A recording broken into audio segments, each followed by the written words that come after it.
Hey everyone, this is Elias from 4MATIC Media. Today we're going to do things a little bit different, and this car is really going to exemplify different.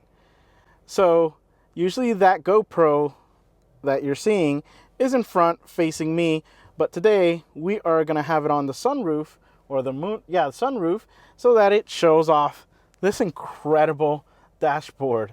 And we are in the Mercedes 2020 Mercedes GLB250.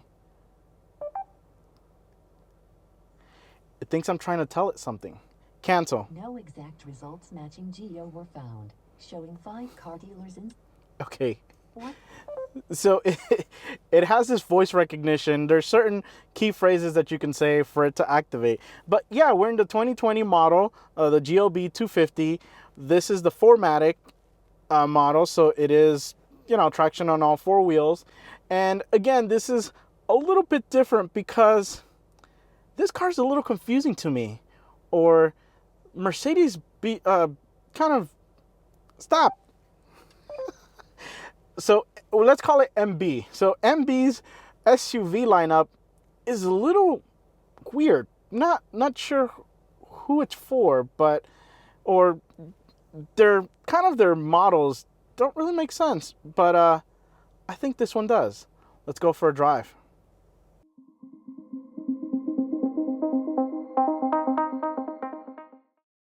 Typically, we start off with the outside and work our way in, and then for a drive. But today we're gonna do things a little bit different. Just again, because this car is a little bit different. Starting off with the shifter.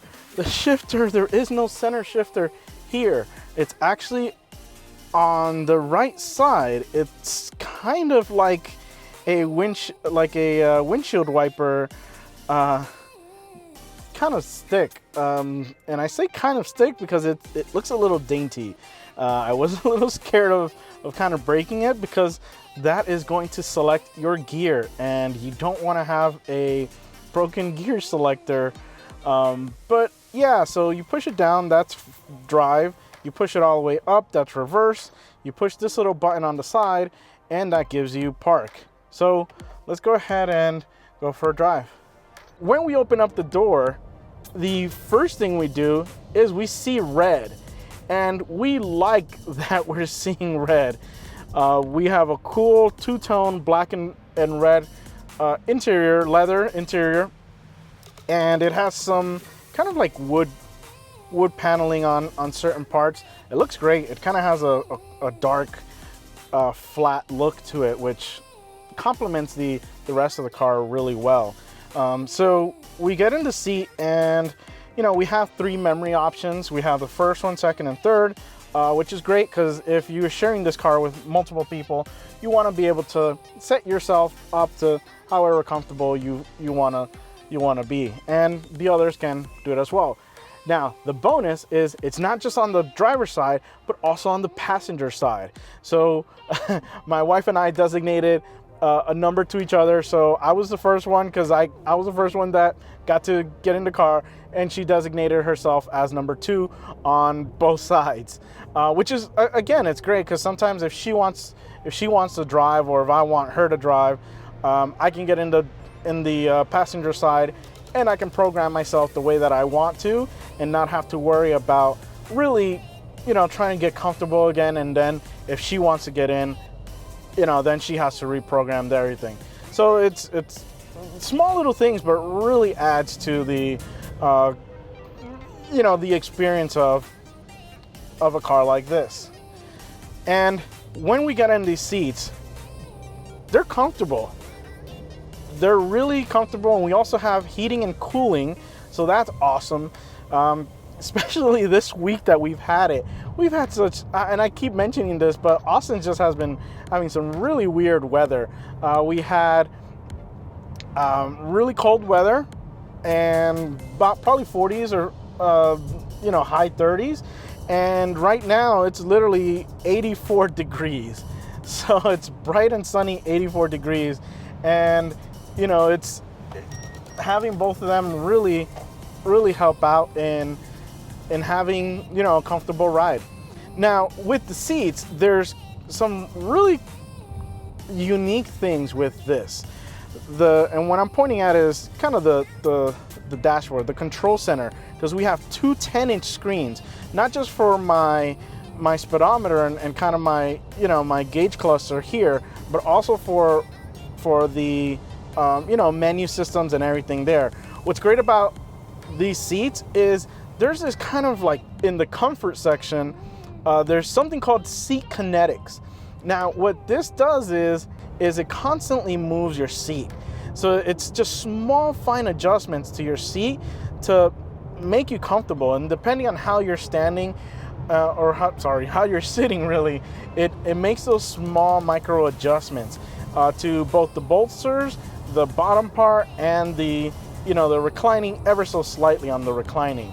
I started using it and I thought it was a gimmick, but after driving and not having it on, I felt uncomfortable. I felt like I was having to adjust myself constantly and seeing, why am I so uncomfortable? And it wasn't that it's an uncomfortable seat, but it was just such a great system to have that it's constantly just doing these micro adjustments to help you be comfortable and be alert. Because that's the other thing, it kept me really alert and awake with what I was doing. It wasn't something where I was just kind of, sometimes you get too comfortable and you start getting kind of drowsy, or you just get tired. This just kept you active, kept moving you just ever so slightly to just kind of put you in place.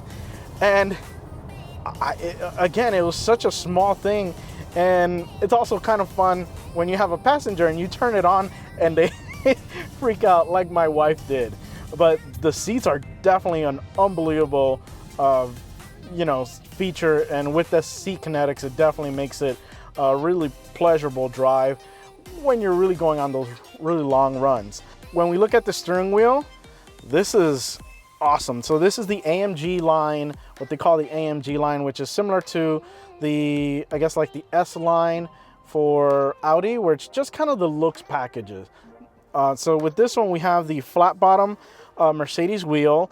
It feels so nice, and the feedback that you get from it is incredible, especially when you're in the sport mode. I like the weight that it has to it. Now, when we get into the comfort mode, it's a little bit softer, which is fine. That's more of my wife's feeling, where she just doesn't want to have to muscle around with the wheel, but it's ergonomically great. My hands feel real great in this. It does have the paddle shifters in the back. They are attached to the wheel, which when we're dealing with the manual mode that you can put this in, it's a little difficult to work with, because a lot of times you're turning and you're trying to shift and you're having to kind of do one of these and fight with the wheel. But it's been great. It's been pretty good. It feels great again. Now the controls have been awesome. There's these little black squares that I was kind of confused as what it was, and then I realized that it's actually a joystick. I can actually control everything from in here. I can just move around on my menu system. It lets you navigate with that, and I found that pretty unique and pretty awesome. It works. It's hit or miss. It's actually not. It's more hit than miss. But there's been times where I'm kind of moving at it with my thumb and it's not responding to me. I don't know if it's kind of like when you have your iPhone or a touchscreen and it's just not responding to you. I guess, I don't know, my finger, I don't know if it was just small moisture or if it's too complete opposite and too dry. But again, it's more hit than miss. And the volume control, we have it here. You don't have a knob for volume, so except down here. So you do have this option there, but again, you have the knobs here. Left side is a gauge cluster here. And there's tons of ways you can customize this. There's 2 different dials, and the 2 different dials can show you 2 different things. So if you like navigation on one and you have the the tachometer on one, or you have your miles an hour. You have all these different things to choose from, and you have the middle part inside as well. So it really lets you customize it, and it depends on what mode you're in, because this has something called themes. So the themes lets you just kind of set the way you want, you know, your colors and the layout of this. There's a lot. There's a lot, and I've tried going through them, and there's still a lot. But it's fun because you really can customize it to your liking and have it be, you know, your Mercedes, your car. Now, when we get to the center console area, there's a couple of things that I really love. So this is actually a touch screen, so I can touch whatever I want if I'm not doing this, or my passenger can touch that.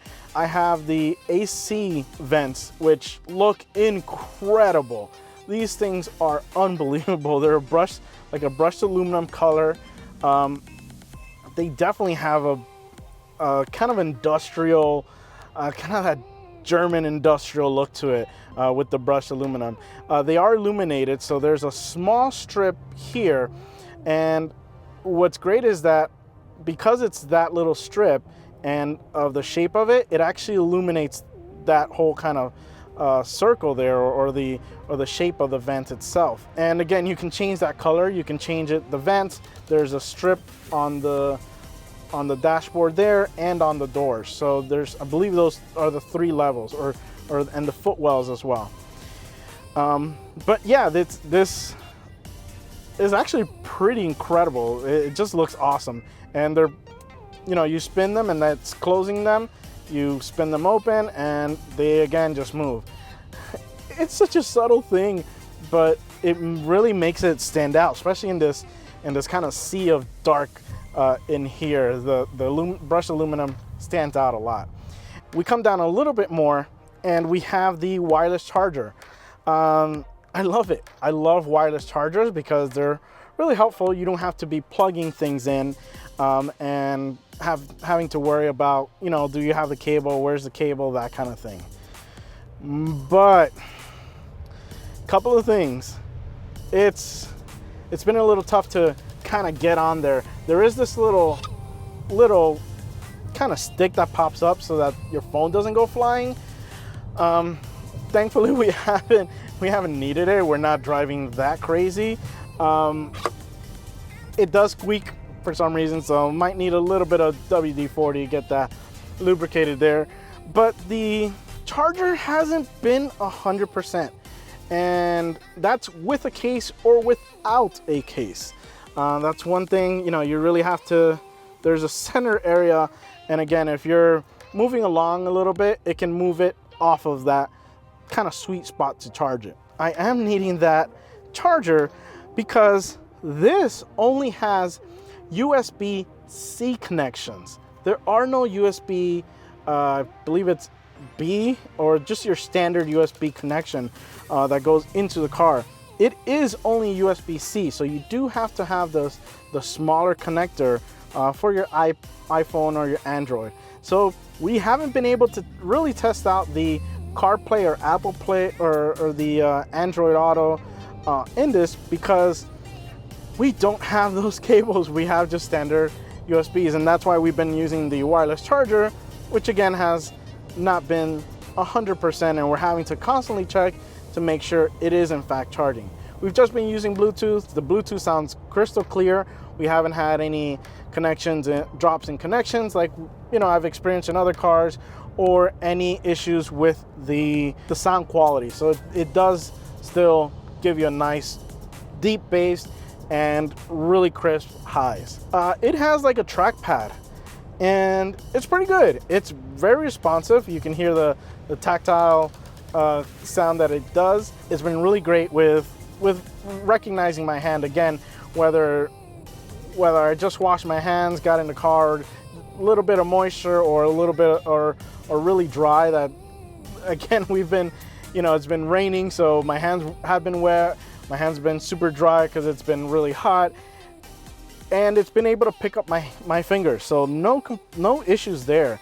We have the dynamic button, which is going to give you the different modes that you can put the car in, and you have your individual, which you can modify the engine, whether you want it in sport, comfort, or eco. And we have the suspension. Again, we can go sport. We can modify the steering feel, as well as the electronic stability program, or the ESP. And it's been great. I mean, I've had a, right now I have it in individual, which I had it set to manual. So we'll go back to sport. Another thing that I love about this is the, you guys are gonna hate me, but the auto start and stop. It's not bad. Usually I hate it because it's such a huge rumble and shake of the car, but when it activates in this, it's very subtle and it saves us a lot of gas. Again, this is a really weird review because I'm liking things that I extremely hate, and that is one of them. It's actually been pretty good. Even my wife went ahead and, because the button is here, she turned it off and she goes, "Oh, I turned it off for you." And I said, no, I actually like it in this car. And she was really confused. And then she got to experience it and she realized, you know what? This is actually really good. It's not a bad feel to that auto start and stop. As you can see, it's off there, turns on, and we're good to go. Let's talk performance. We're dealing with a 4-cylinder turbocharged engine, and we have about 220 horsepower and about 258 pound-feet of torque. What's really cool is in the center, you actually have the option of kind of the engine mode and seeing the performance of the engine. You see your horsepower values, the battery voltage, the engine torque, and the always favorite charge air pressure. Just a fancy way of saying your PSI for your turbo. So we have a sustained amount of 15 PSI. That I don't know how accurate this is, but you never know. Let me put it in drive, and you know, it's been a lot of fun. Now this is connected to the 8-speed dual clutch transmission. It is an automatic, just like pretty much every Mercedes is. It does have a slight delay when you are putting the, when you're using the paddle shifter. So there's just, sometimes it's like, doesn't pick up the kind of gear selections. So I guess I have to just kind of really like push it and make sure, okay, you know, I want to go ahead and change gears. What's great is when you're in manual mode, you hold down the plus button or the plus paddle to go up, and it takes you to the highest gear that it can for fuel economy. And then you can hold down the minus or the left paddle, and it'll drop you down to the lowest gear. So you also can do it with your foot on the gas when you accelerate all the way, but then have that small little click. That'll treat it more like an automatic and drop you down straight to the lowest gear possible. The grip on it with the 4MATIC is unbelievable, and it definitely has a more rear biased feel to it, which is great. I mean, I thought with this, I thought the non-4MATIC version was rear wheel drive, and then they just added the front, but that's not the case. So the non-4MATIC is actually front wheel drive, and then obviously when you get the 4MATIC, it adds power to the back. But again, I was surprised. I thought it was the reverse, in the sense that I thought they were adding, you know, the front wheels to it, because of how rear biased it felt and how great it was at gripping the road, especially when we had those rains. And we accelerated in this, and it was just go, go, go.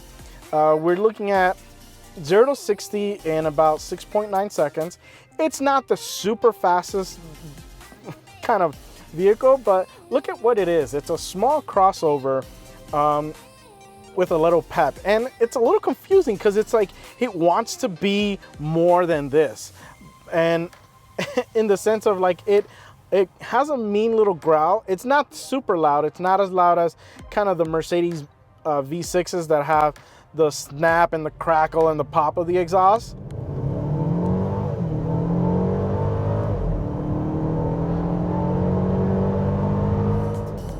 But you can really get some, you can really get some sound out of the little 4-cylinder.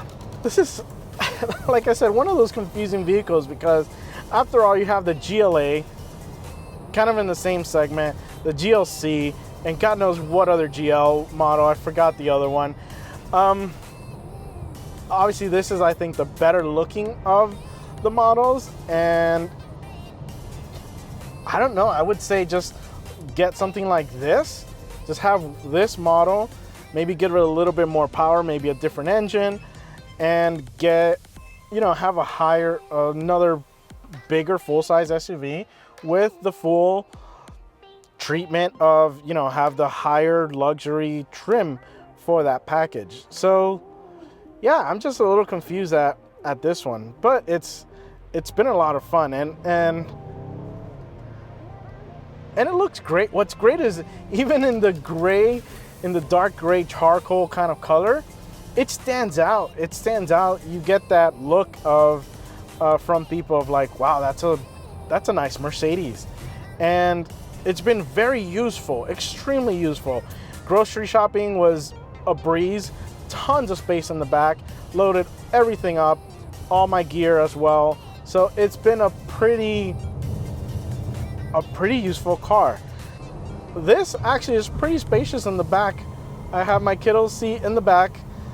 He was loving the red interior. The baby seat felt fine to put in, had no issues. It does let you recline the back seat a little bit, which was really helpful, especially when you're dealing with like baby seats that may be a little bit more vertical or maybe more a bigger degree of laying down, which sometimes I'm having to try to move things around, make sure he is safe in there. But the fact that this has a moving back seat was definitely a help with placing that in there. Now the price tag though, you're looking at about I think it was $53,000 for how this one is equipped. I don't know what I would get as opposed to this. I mean, you're really looking at possibly a Tiguan, but a Tiguan isn't going to look this nice on the interior. And I can tell you from experience, it's definitely not going to look this nice on the interior. But again, that one, we're not dealing with an extra $30,000 or so. But it's been a unique car. So let's go ahead and get this washed, and we'll go outside and take a look at how it looks on the outside. It's here. I mean, look at it. It's got a pretty mean looking front. I mean, it's got kind of it's still a smooth overall shaped car, but it does have kind of a more squared off front end. And like I said, I think out of the GLB, GLA, and GLC, and that other one that I forget what it is, I think this is the better looking one. Now, taking a closer look at the front, I'm gonna have to cheat a little bit because there's a lot of options actually on this car. This has the night package, which gives you the high gloss black elements, the grille trim, the exterior mirrors, and the window trim. So this actually has a really cool like diamond cut item shape on the grille. Gives it a nice little look to it. And we now have the exterior lighting package, which has active LED headlamps, adaptive high beam assistance, and these have been actually really clean. They've been great, and they, again, with them being active, they are moving. I did notice that as I was driving at night, when I was turning a little bit and saw that the slow speeds coming out of my parking lot, and the light actually shined to where I was going, which is also a nice little plus with that. And the fog lights are integrated in here, in this whole enclosure. And we have, you know, just, it's kind of that squared off meets round that just looks awesome. Now, one of my favorite parts about this Mercedes is the wheels. So this is the AMG model 20-inch wheel, what they call the multi-spoke. And if this is an option that you want to get, it's definitely the one to get. It's black wheels on a dark gray color, always have such a great look to them. And it has this small polished lip, which sets it apart as well. And probably one of my favorite things, so these are actually 20-inch. They're 235, 45 20s with Bridgestone tires. My favorite part about this though is the stopping power. These have cross-stroke brakes all around, and I want to say, if I were to give a measure, you're probably looking at about 13-inch brake rotor. They stop on a dime. They are extremely well made, and just the caliper and everything, the feel of the pedal is unbelievable. And typically with automatics, you'll kind of get that mushy part at the beginning and then you get the bite. Not with these. These guys are consistent, and immediately as soon as you push the brake, you're starting to feel a nice feedback of it. It's not harsh in the sense that you tap it and you're already eating the windshield, so to speak, but it is a very safe and very, you know, it's an awesome feeling pedal. It's definitely been one of my favorites at just not even an SUV, but a car. Like, to feel a brake pedal like that, this has definitely been an awesome setup. Looking at the side profile, you can tell it's kind of a weird, not a weird thing, but again, it's more of, is it more of a sporty SUV? Is it a crossover?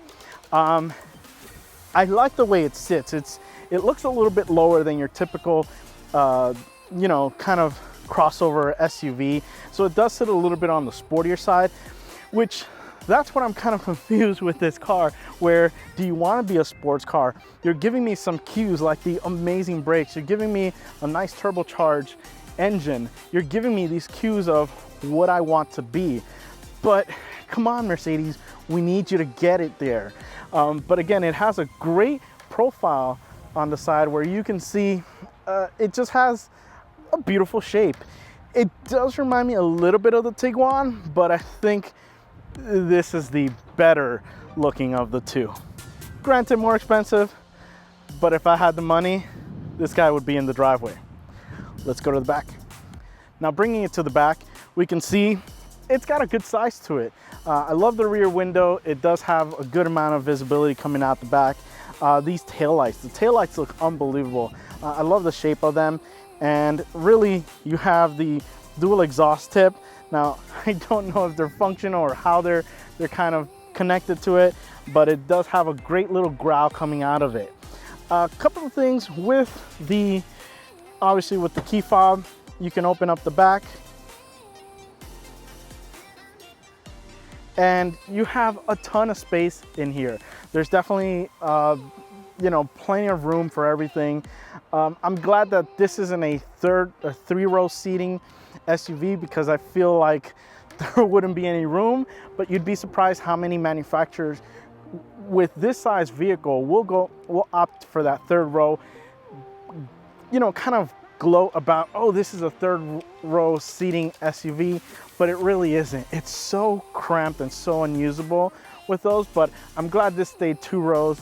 And again, you have plenty of space to load up all the groceries like I did. You can still see some of the stuff is in there, along with all my camera equipment. And again, when you are set, you can just push it down. It also has a button on the door itself to bring it down. I would have liked having maybe a sensor so that when we are a little bit closer to it, it opens on its own. It unfortunately doesn't have it. The other thing as well, there's no remote start on this.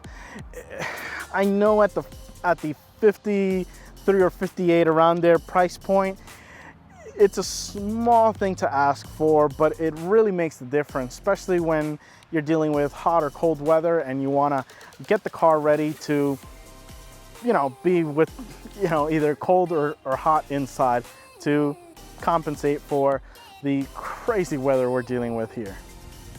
Let's go inside.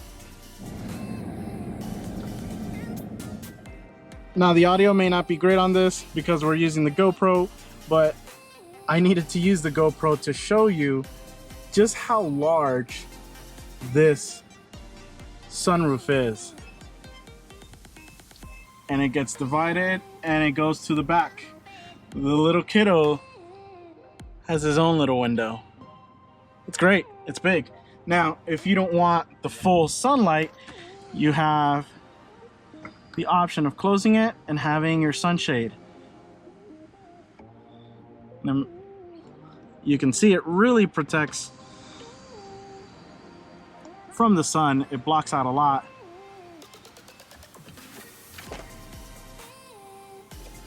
And if you just want all of nature to come in, you could do that too. Again, this is the 2020 Mercedes-Benz GLB 250 4MATIC. It's been a great adventure. It's been an awesome vehicle. The just overall package has been done very well. Again, I'm still a little confused as to where this falls kind of in the consumer line of things, but it's definitely one that I'd love to have myself. Well guys, hope you enjoyed the review, and remember to find the right gear. See ya.